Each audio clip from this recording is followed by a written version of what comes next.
In 2015, a team of engineers stood on empty water, 4 kilometers from Singapore's coast. Nothing but ocean, no land, no foundation, just waves. Their mission? Build a city worth $10 billion on water that didn't belong to anyone. The government had invested everything. The timeline was impossible. The sand they needed? It was running out. Not just in Singapore. Across the entire region, countries were banning sand export. Environmental groups were raising alarms, and this project needed 400 million cubic meters of it. But the engineers had already signed the contracts. The world was watching. Billions were committed, and the clock was ticking. This is the story of how they built land where none existed and turned it into one of the most valuable pieces of real estate on Earth. But it almost didn't happen. The project was called Tuas Terminal, Singapore's biggest land reclamation ever attempted. The plan was simple on paper: pump sand from the seabed, build massive walls, fill the space between, create 400 hectares of new land. But when the lead engineer, Chen Wei, arrived at the site in March 2015, he knew they were in trouble. His supplier in Malaysia had just called. The export permit was denied. No reason given, just a government memo. Chen sat in the site office that night. Maps spread across the table. Indonesia had banned sand exports in 2007. Malaysia was now blocking shipment. Vietnam had stopped all dredging operation. The region was running dry, and he needed more sand than any project in Singapore's history. His team ran the numbers again. They needed 400 million cubic meters. That's enough to fill 160,000 Olympic swimming pools. Where do you even find that much material? One of the junior engineers, Raj, suggested something that made everyone go quiet. What if they didn't use sand at all? Chen looked up. Raj pulled out a report from the Netherlands, a project that had used something else, something cheaper, something abundant, but it had never been tested at this scale, and there was no guarantee Singapore's government would approve it. Chen knew one thing for certain: if this didn't work, the entire project would collapse, and someone would have to answer for the billions already spent. The material was called pulverized fuel ash, PFA. It's what's left after coal burns in power plants. Industrial waste, millions of tons of it. Singapore's power stations were producing it every single day, just sitting in storage facilities. The Dutch had used it to strengthen dikes. Mixed with cement, it becomes harder than concrete, and Singapore had enough of it. But Chen knew the problem. No one had ever used PFA for reclamation at this scale.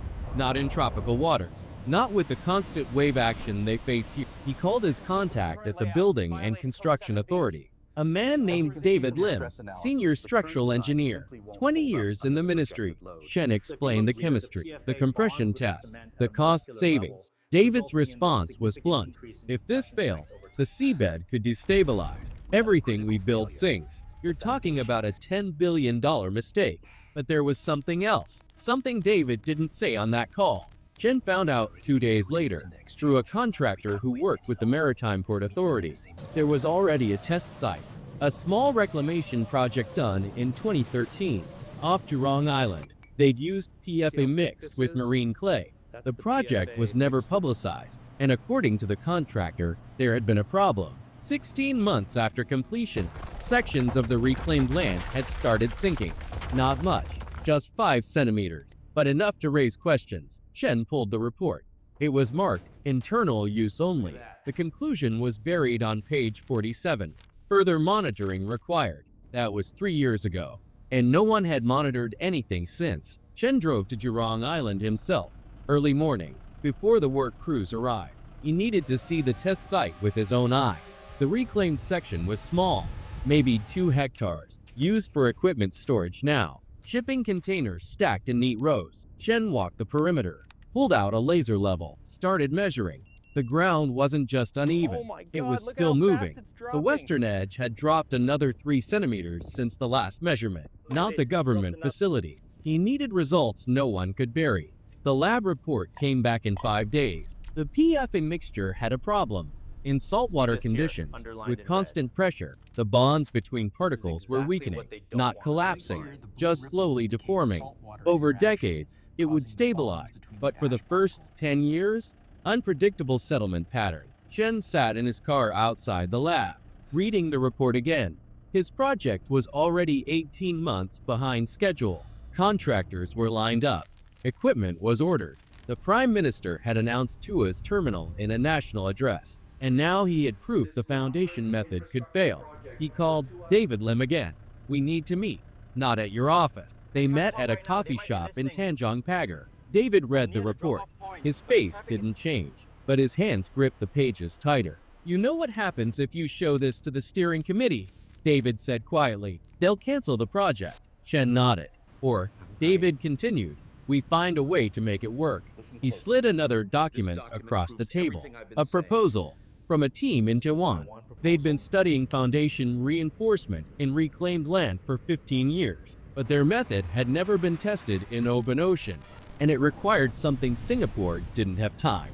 The Taiwan method was called deep cement mixing, DCM columns. Drill hundreds of cement pillars deep into the seabed, create a rigid lattice beneath the reclaimed land, like a skeleton holding everything in place. It would work. Chen knew it would work, but each column needed 90 days to cure properly, and they had 45.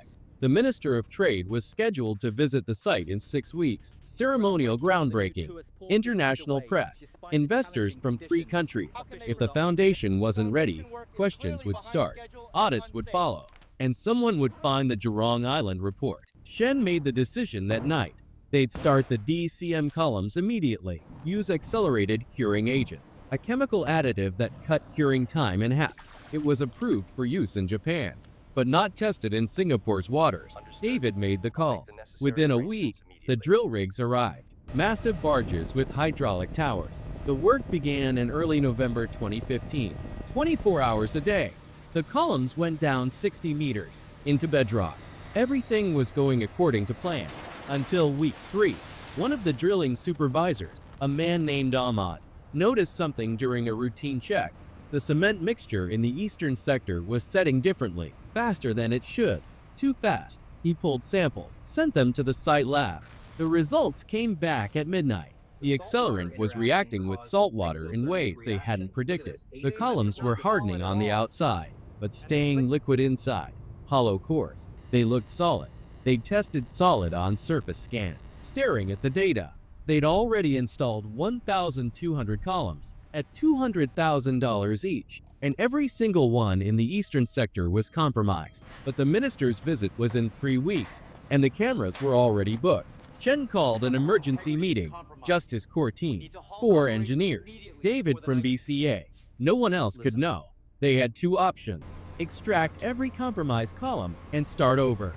That would take 4 months, or find a way to reinforce what they'd already built. One of the engineers, Marcus, had worked on offshore oil platforms in the North Sea, built them from the inside out. It had been done on damaged bridge pylons in Norway. They had 11 days. The grouting operations started immediately. Crews worked in shifts, drilling access points into each column, pumping specialized cement under pressure. It was slow, expensive, and there was no way to verify success until they load tested the entire grid. The minister arrived on schedule. December 18, 2015. The ceremony went perfectly. Photos were taken. Speeches were made. No one mentioned the crisis that had almost killed the project. By 2019, Tua's Terminal Phase 1 was complete. 400 hectares of new land. Stable, solid, functional. The port opened in 2021, handling 65 million containers annually, built on coal ash and cement columns that almost failed. Chen retired in 2023. He never spoke publicly about what happened in November 2015, but the engineers who were there, they know. Every major infrastructure project has a moment where it could collapse, a decision made at 2 a.m. that changes everything. Tua's terminal was Singapore's $10 billion gamble, and it almost didn't work. Every frame in this video has been crafted through a multi-stage documentary production process, from original research and script development to AI cinematic visualization and professional editing. Human creativity guides every step. A digital documentary host and advanced visual tools are used to clearly explain complex mega projects, engineering, and global infrastructure. This channel is dedicated to original documentary storytelling and follows all YouTube policies regarding AI assisted and synthetic media. Ensure ensuring the informative, unique, and monetization